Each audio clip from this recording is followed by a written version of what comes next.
தாவேக்கு அமைச்சரவையில யார் இடம்பெற்றிருக்காங்களோ அவங்களுக்கு வெட்கம் இல்லையான்னு சொல்லிட்டு ராசா பேசியிருக்காரு. அதை நீங்க எப்படி பாக்குறீங்க?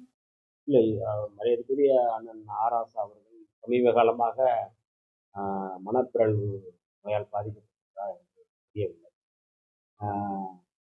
அதாவது வந்து எதை பேச வேண்டும், எதை பேசக்கூடாது என்கின்ற ஒரு வரையறை இல்லாமல் பேசுகிறார். மரியாதைக்குரிய முதல்வர் அவர்கள், முன்னாள் முதல்வர் அவர்கள் அவரை அழைத்து கண்டிக்க வேண்டும். ஏன்னா அவருடைய செயல்பாடுகள் விடுதலை சிறுத்தைகளை வந்து குறிவைத்து விடுதலை சிறுத்தைகளை வந்து தூண்டி விடுகின்ற வேலையை செய்கிறார்கள். 2006ஆம் ஆண்டு விடுதலை சிறுத்தைகள் அதிமுக கூட்டணியில் இருந்து கூட்டணியில் வெற்றி பெற்று 2 தொகுதியில் வெற்றி பெற்றிருந்தோம். அந்த 2 தொகுதியில் வெற்றி பெற்ற பிறகு திமுக அன்றைக்கு வந்து வெறும் 96 இடங்களில் தான் வெற்றி பெற்றது. ஆனால் எங்களுடைய இடங்கள் 2 இடங்களும் அவர்களுக்கு ஆதரவு கொடுத்து 5 ஆண்டுகளும் மறைந்த மரியாதைக்குரிய ஜெயலலிதா அம்மையார் 2006ஆம் ஆண்டு திமுக ஆட்சியை ஒரு மைனாரிட்டி அரசு என்று தான் சொன்னார்கள். ஆனால் காங்கிரஸும் ஆதரவு கொடுத்தது, விடுதலை சிறுத்தைகளும் ஆதரவு கொடுத்தது. அப்போதெல்லாம் வந்து ஆராசா போன்றவர்கள் மகிழ்ச்சி அடைந்தார்கள், வெட்டப்படாமல் தான் மகிழ்ச்சி அடைந்தார்கள். ஆகவே அவர் பேசுவது என்பது அவருக்கே அது சரியா என்பதை நான் அவருடைய கோணத்திலே கூறுகிறேன். மேலும் மேலும் மாதிரியே அவர் வந்து விடுதலை சிறுத்தைகளை குறிவைத்து தேவையற்ற வார்த்தைகளை பேசுவதை நிறுத்த வேண்டும். திமுக தலைமை அவரை கண்டிக்க வேண்டும், கண்டிப்பார்கள் என்று நான் நம்புகிறேன். எதிர்கட்சி தலைவர் உதயநிதி ஸ்டாலின் மின்வெட்டை பத்தி பேசுகிறாரு.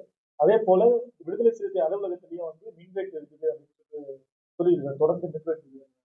அது வந்து அவர் தவறான செய்தியை சட்டப்பேரவையில் தெரிவிக்கிறாரு. ஏன்னா அன்றைக்கு வந்து எங்களுடைய அம்பேத்கர் திடல், எங்களுடைய கட்சி அலுவலகம் மராமத்து பணிகள் எல்லா வேலையும் செஞ்சுட்டு இருக்கிறாங்க, எல்லாருக்குமே தெரியும். மரியாதைக்குரிய எதிர்கட்சி தலைவர்களுக்கும் அது தெரியும். அதில் எலக்ட்ரிக்கல் ஒர்க்கும் அது நடந்துட்டு இருக்குன்னு தெரியும். அன்றைக்கு மரியாதைக்குரிய காங்கிரஸ் பேர் இயக்கத்தினுடைய மூத்த தலைவர் ஐயா சிதம்பரம் அவர்கள் வந்தபோது அந்த வேலைகளில் ஃபீஸ் போயிருந்தது. அதனால கரண்ட் தடைபட்டிருந்தது. ஒழிய மின் தடையால் வந்து அது மின்வெட்டு ஆகலை. எங்க அலுவலகத்துல தொடர்ந்து இன்னைக்கு போனாலும் வேலை நடந்துகிட்டு தான் இருக்குது. அதனாலதான் போயிருக்கு. அதனால வந்து அவர் கவர்மெண்ட் தாவேகா அரசு மீது குற்றம் சுமத்துவதற்கு பல வாதங்களை வைக்கும் பொழுது எங்களையும் அந்த வாதத்துக்கு இருக்கிறாரு. அது வந்து சரியா இல்லை, அது வந்து சரியானதல்ல, அது உண்மைக்கு மாறான செய்தியை வந்து நம்ம வந்து சொல்றாரு அப்படிங்கிறது நம்ம பகுதியில வீசிக்க விருப்பமான சூழல் இருக்குதா? நம்ம வரது போடுற மாதிரி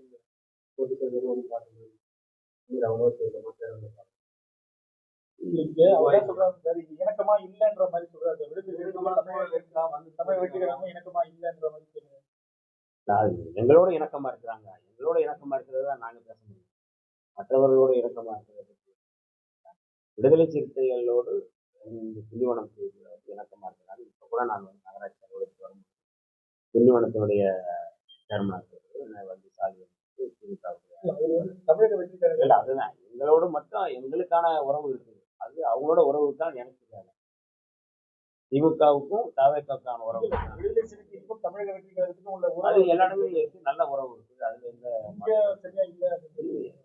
இது பாக்குறாங்க, இப்ப என்ன பேசுறாங்க, இன்னைக்கு கூட சந்திச்சாங்க. அதனால வந்து அந்த உறவு இருக்குதான் சரி. அதுல எந்த தமிழக முதல்வர் வந்து சட்டமன்றத்தில் ஒரு சைகை காமிச்சாரு. பேரவைத் தலைவரை கேட்டு காமிச்சிக்கலாமா அப்படின்னு சொல்லிட்டு சைகை காமிச்சாரு. எதிர்கட்சிகள் எல்லாம் குற்றச்சாட்டு வச்சுக்கிறாங்க. ஒரு சட்டமன்றம் வந்து நம்ம இந்தியாவிலேயே வந்து ஒரு மார்பான ஒரு சட்டமன்றம், அந்த இடத்துல வந்து ஒரு சைகை காமிக்கிறது வந்து குற்றச்சாட்டு வச்சுக்கிறாங்க. நீங்க எப்படி சார் பாக்குறீங்க? இல்ல, ஒவ்வொருத்தருடைய பாணி, ஒவ்வொருத்தருடைய வந்து அணுகுமுறை அதெல்லாம் வந்து அதை வந்து குறை சொல்வதற்கோ அதை வந்து தவறு என்று சொல்வதற்கோ இல்லை. கடந்த காலங்களில் கூட வந்து நடந்திருக்கு. அது நடக்க நம்ம வந்து விஜயகாந்த் அவர்கள் கூட தலைவர்கள் கூட நாட்டை வைத்து காட்டியிருந்தார்கள் எல்லாம் சொன்னார். அதாவது எந்த பின்னணியில் என்ன மாதிரியான செயல்பாடுகள் அதை ஒட்டி தான் நம்ம வந்து அதை பார்க்கணும்.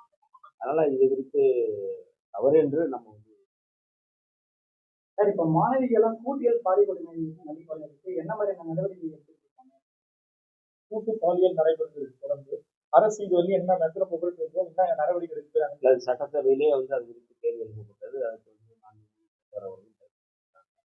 இங்க நாங்கள் வந்து குற்றம் இப்போ கூட வந்து சமீபத்தில் வந்து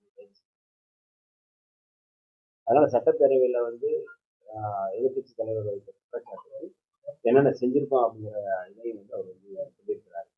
அதனால வந்து குற்றங்கள் குற்றங்களை தடுப்பதற்கு குற்றங்கள் நடக்காமல் இருப்பதற்கான பணிகள் அதனோட செயல்பாடுகள் நடவடிக்கைகள் தொடர்ந்து இருக்கிறது.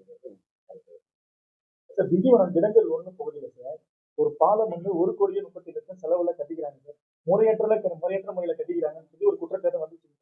பாதி வேலை